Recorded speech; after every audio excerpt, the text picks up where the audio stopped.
us. So stay with us. It's coming any minute.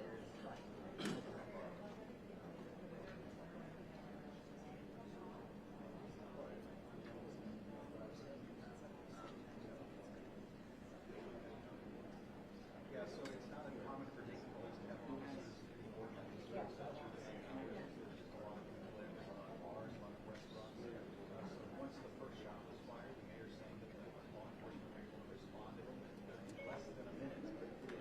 High capacity magazines that the shooter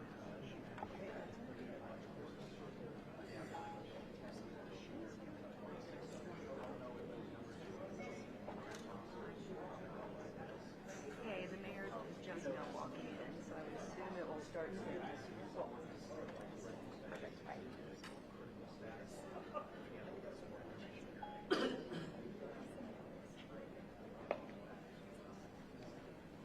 Hey, are you expecting an active New York number?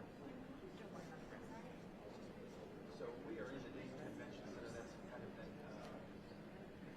family assistance is taking place here, and maybe trying to reach family members or the district for last night. And the told us come here, it's a safe place to provide for residents. To talk to, of course, witness the shooting long as to them how long those services take. The American Red Cross is bringing us supplies, set up fires, set up crisis response teams here to talk with them, find the word, help assistance here this morning.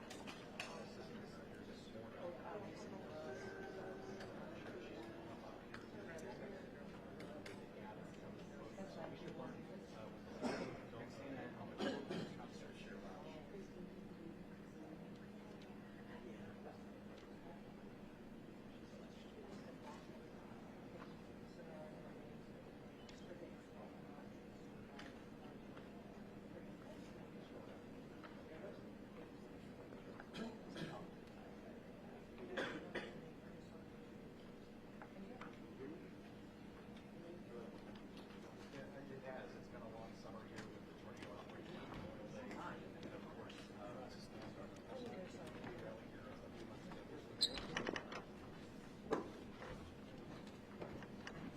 You all didn't leave me any place for my papers.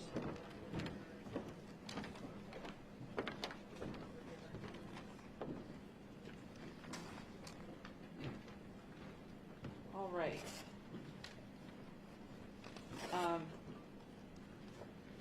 So we have here with us Deputy Chief Harper, Deputy Chief Likens from the Fire Department, City Manager Shelley Dickstein, City Commissioner Chris Shaw, Dr. Greg Seaman, Trauma from Miami Valley Hospital, and Elizabeth Long from Kettering Health Network.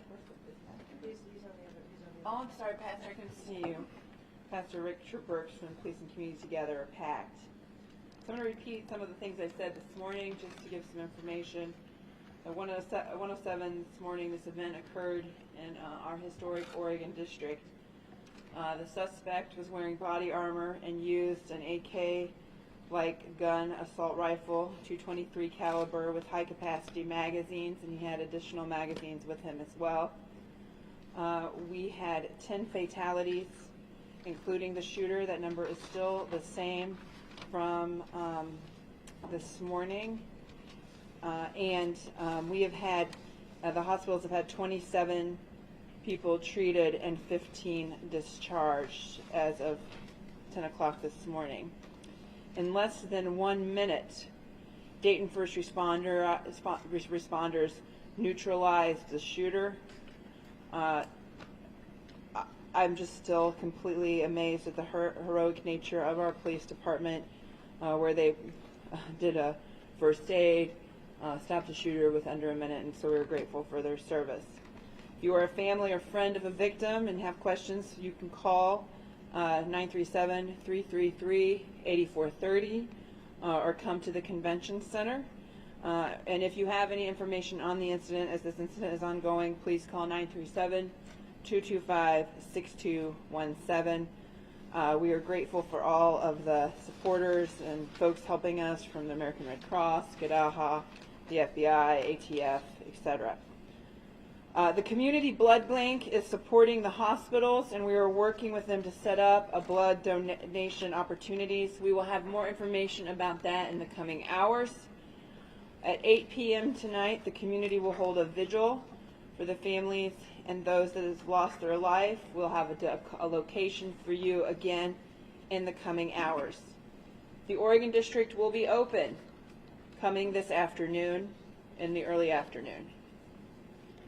Okay. I'm going to let some folks speak, and then we'll do questions. First, I'd like to have Dr. Seaman come forward and make a few more remarks.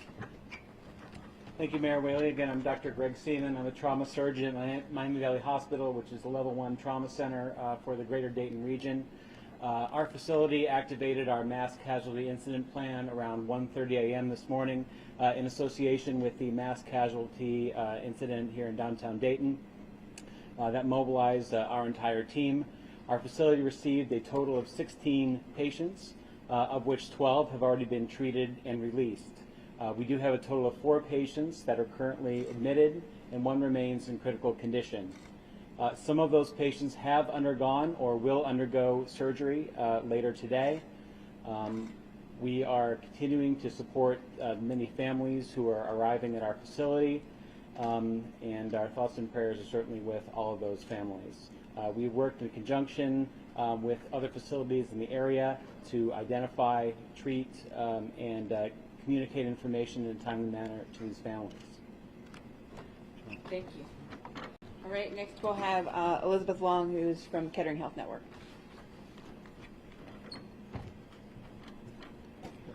Good morning.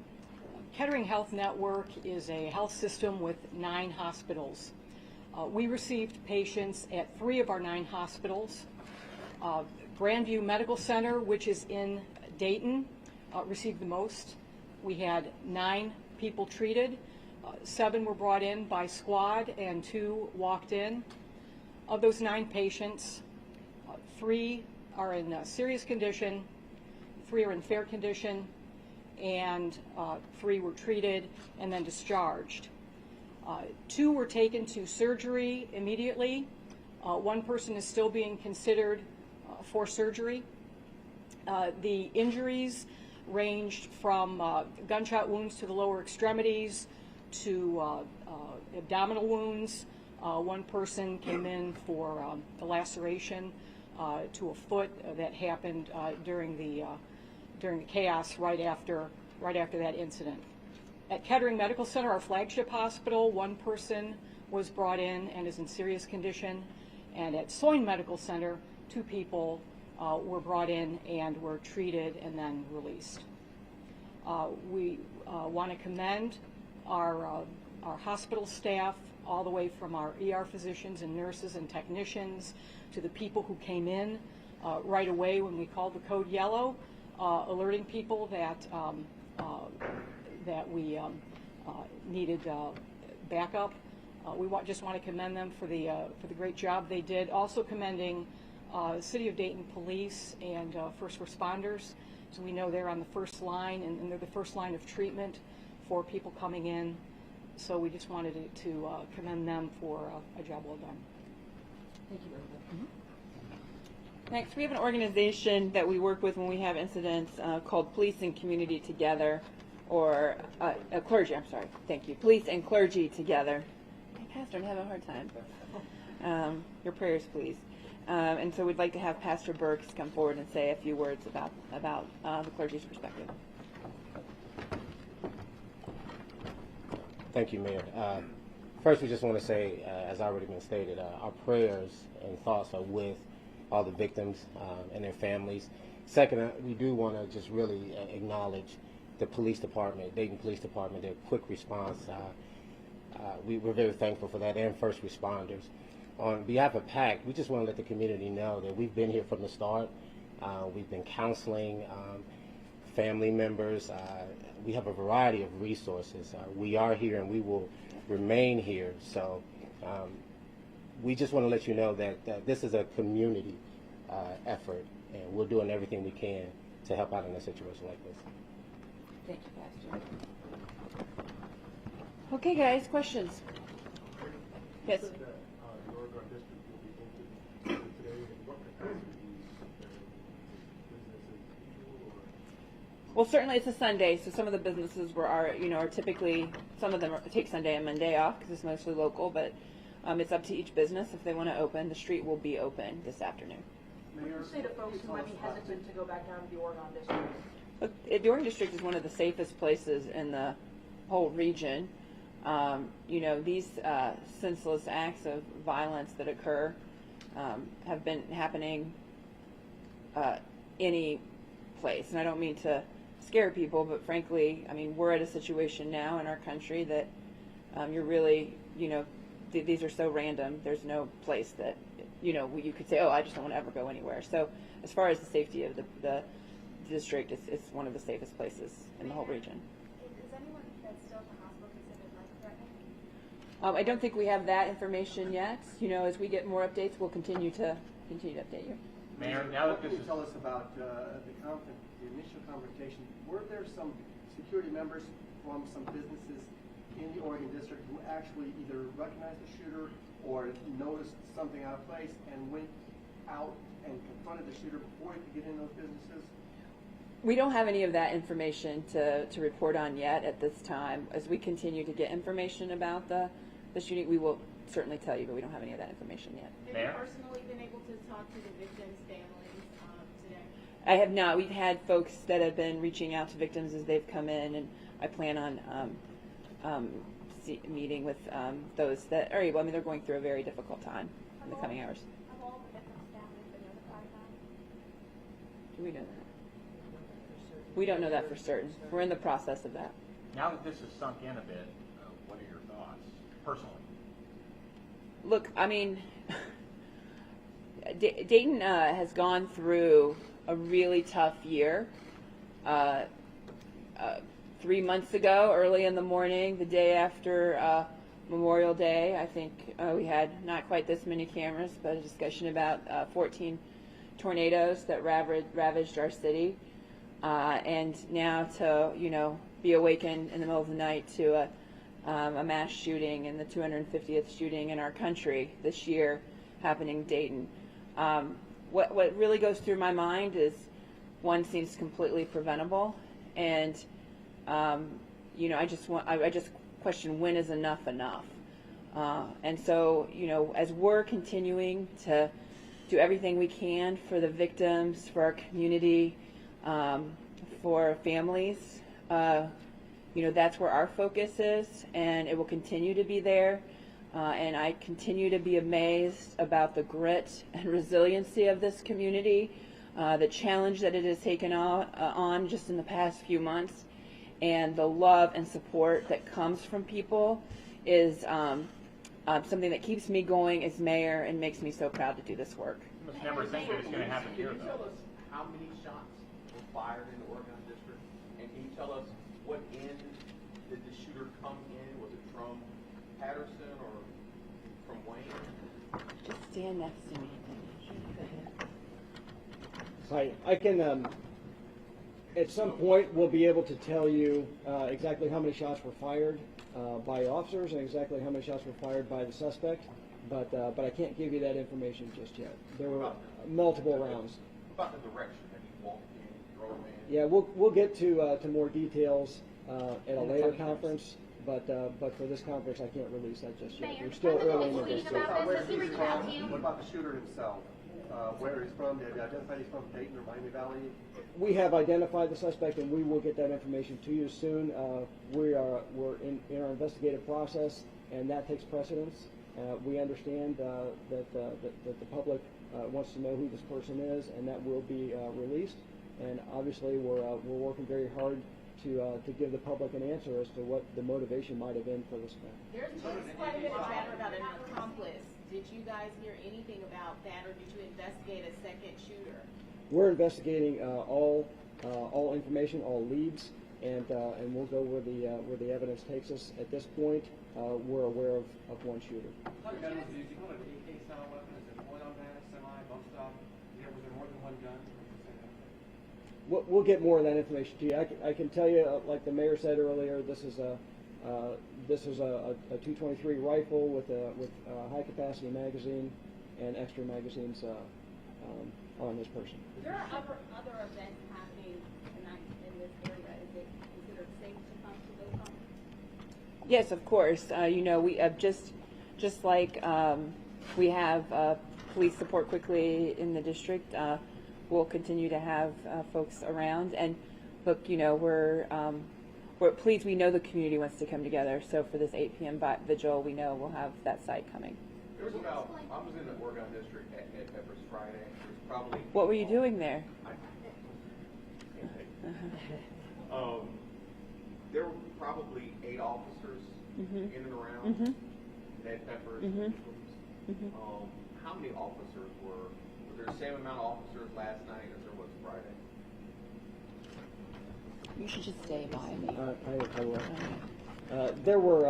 There were several officers who were working in the Oregon district in the immediate vicinity, which is, you know, we're all very fortunate that they were there and they were able to shorten this timeline of violence to less than a minute. And we regularly have officers specifically assigned to the Oregon district. It's a high concentration of people, and we want to make sure that everybody stays safe. So that's our goal. So that's why we typically have officers patrolling there, especially around the bar times. Chief, we know that you're limited as to what you can tell us, but you keep referring to a he, at least. Can you tell us, man, woman, young, old, race, anything? We'll get more information to you. Could you explain why you're not disclosing his identity or the gunman's identity, I should say? Yeah, I can tell you the investigation, you know, right now takes precedence over people knowing. Knowing immediately. The public will be told who this person is, and it's important for us to try to establish to try to identify all the evidence and possible motivation in this crime, because I think the victims, the families of the victims need to know that. So that's the priority. Have you seen in the last hour and a half any traces of possible hate crime? You notice that a lot of the families seem to be families of color? I have no information on that. Has his family been notified? I can't tell you that. The coroner's office provides the notification to Mexican. Will there be extra security tonight in the Oregon district?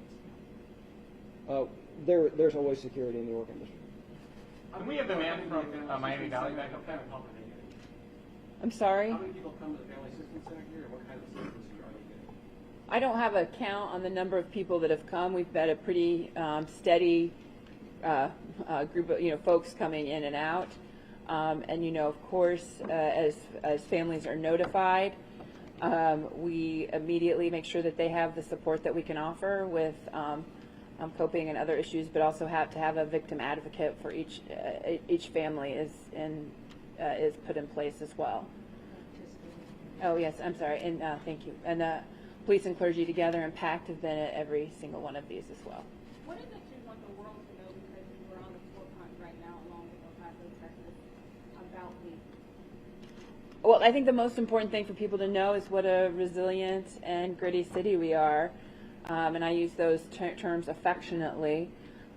We have seen a lot of issues in our community, and what amazes me about this city, and this tragic incident is no different, is how quickly our community comes together, how our community is so connected, and how just the number of people want to do something. And we saw this in May after the tornadoes. We see this again today.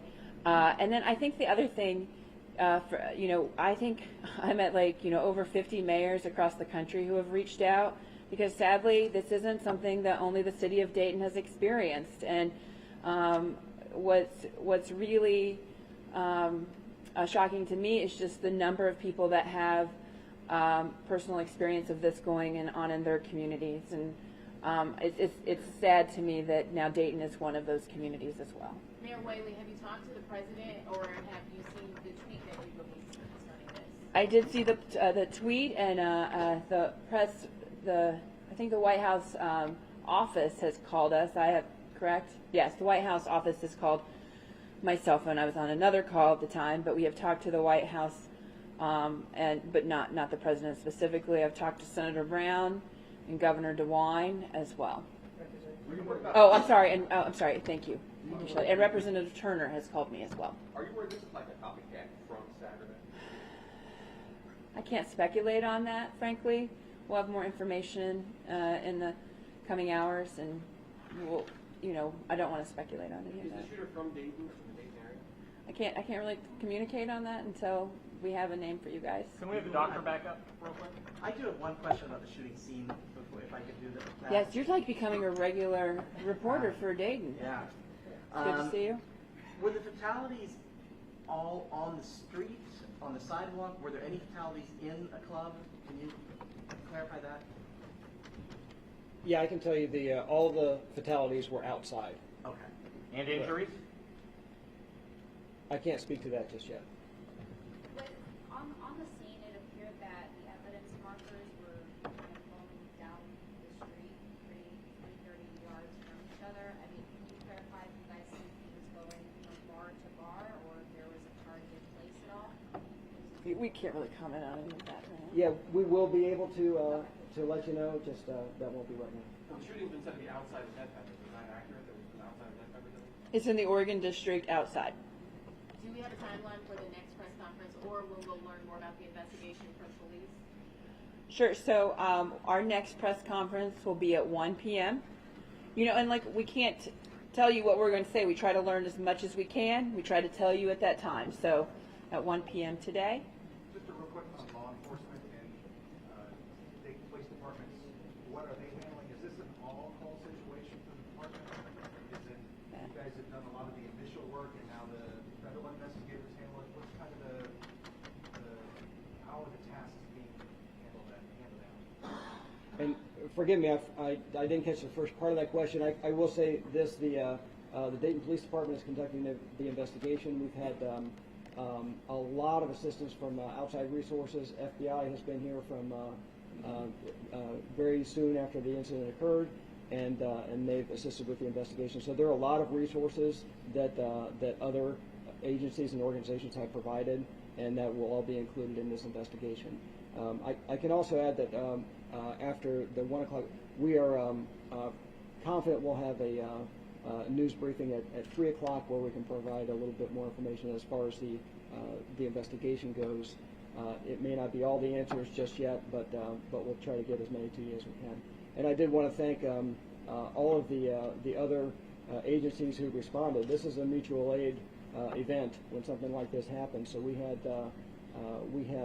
police officers from all surrounding jurisdictions, as well as the fire response, Dayton Fire Department response, and there was a mutual aid request there. So there were medics from a lot of other jurisdictions too. So we appreciate everyone's assistance in this response. Were all of the injured treated for gunshot wounds, or were there other injuries?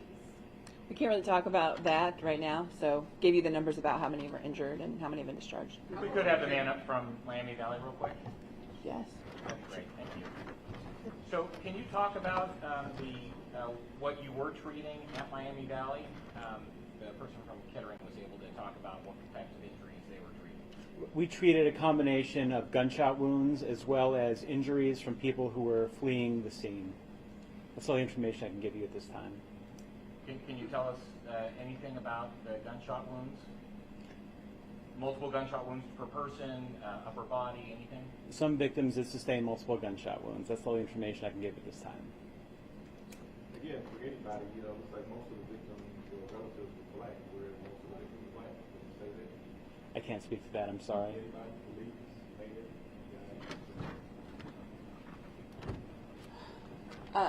We don't have all of the information to share with you. I think preliminary, it seems to be a diverse group of people. What about the deceased? I mean about the deceased. It's a diverse group of people. Yeah, we'll have that later in the afternoon. All right, I appreciate you all and your coverage. We'll see you back here at 1. If we have more information, when we have what information we'll have, we'll give it to you at 1. And thank you for keeping the prayers of the community of the city of Dayton in your hearts and thoughts. Thank you.